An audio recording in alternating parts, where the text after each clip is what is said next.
This is a demonstration for the SOFT564 buggy. This project has two separate codes for the SPI for the slave and the master. First I will cover the slave code. This is being uploaded onto the Arduino Mega. This code makes use of the SPI.h and servo.h and IRremote.h. The first thing to find are the two pins for the ultrasonic sensor. They can be seen here.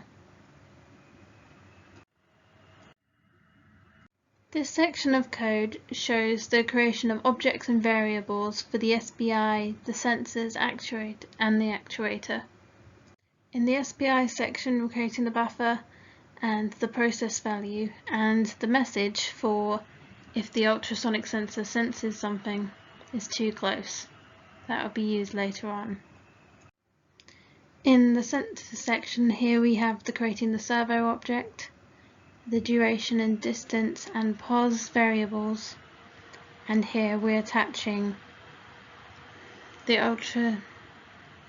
infrared sensor to pin 7, setting the receive pin data as IR receive, and setting the key value to 0. Here we see the setup function for the slave. Here we're starting the serial, which is useful so we can see the outputs for debugging and testing. We are setting it as an output and turning on this SPI as the slave mode, and setting the buffer as empty to start with. Here we're turning on the interrupt, and here's the setup for the sensors and the actuator by setting which pin for the input and output for the ultrasonic sensor, printing that this is a test to test that the serial monitor is working, attach the servo to pin 10, set our receive as input, and setting here so it will blink the onboard LED on the infrared receiver when it gets a signal from the remote. Here is the interrupt service routine for the SPI. We start off by reading the byte from the SPI data register,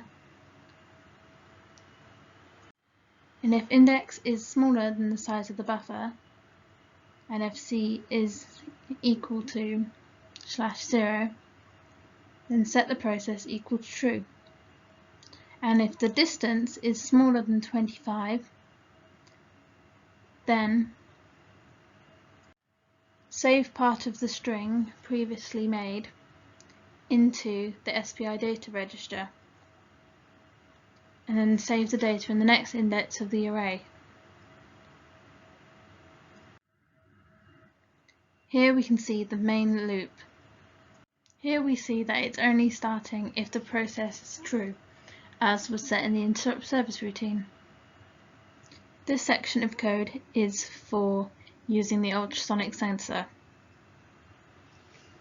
where it measures the input from the ultrasonic sensor and it calculates the distance and then prints the distance to the monitor. And if the distance is smaller than 25 centimeters, then it's going to move the servo randomly to display to the user that it is stopped. Here is the section of code for decoding and printing the values received from the IR remote. It has all these cases for the hex values received from the remote, and it will print the corresponding value. At the end, it will print the distance and the centimeters to the serial monitor, and it will reset index to 0. Next is the master code, which is uploaded onto the ESP32, and it is included of the SPI-H and Wi-Fi.h. Here we can see the setup for the values and the setup of the buffer and the values it's going to send to the slave, return byte, which is a variable to store information from the slave, and the Wi-Fi credentials. We're going to set up Wi-Fi server and port to 80, and this is a string to save the header and other values for the Wi-Fi server. Here is the setup section. First, we begin the serial monitor again for testing and debugging and receiving of outputs, and we're going to set the SPI pins on the ESP32 to the ones that we have hardwired in. And we're going to set pin 5 as the output. Here we have some printing to show that it is connecting to the Wi-Fi, and it will print when it is connected, and the IP address of the device.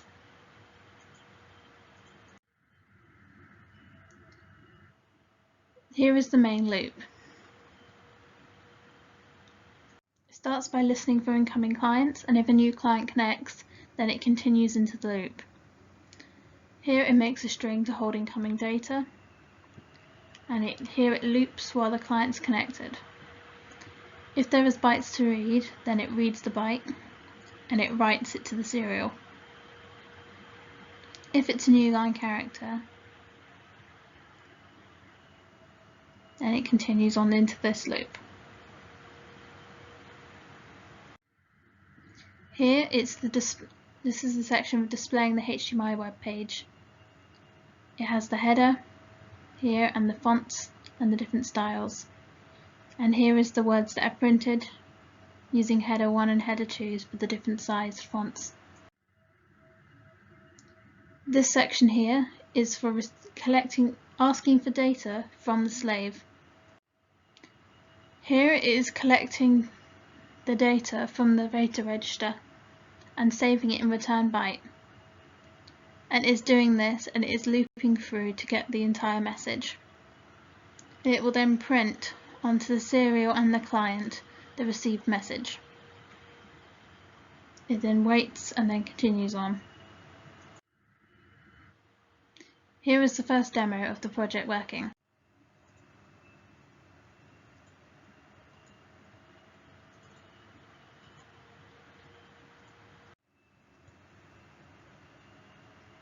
Here it's waiting for information, and then when you place your hand close enough, it moves the servo and prints the message to the screen.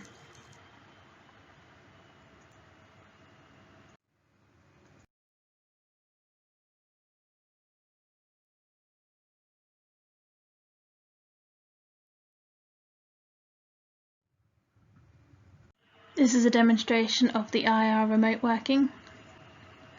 Here when you press the 1 and you see it's printed onto the serial monitor, the numbers that are pressed on the remote.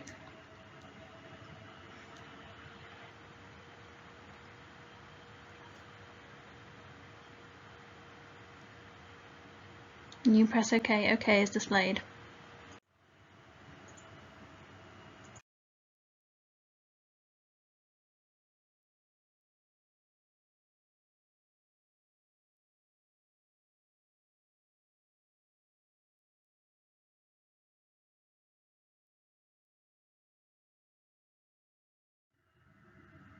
This is a demonstration of it working with the web server.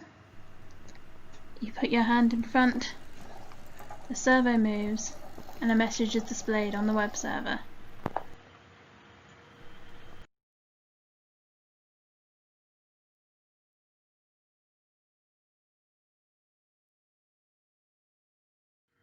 Here is a close-up of the web server. Thanks for watching and listening to the presentation.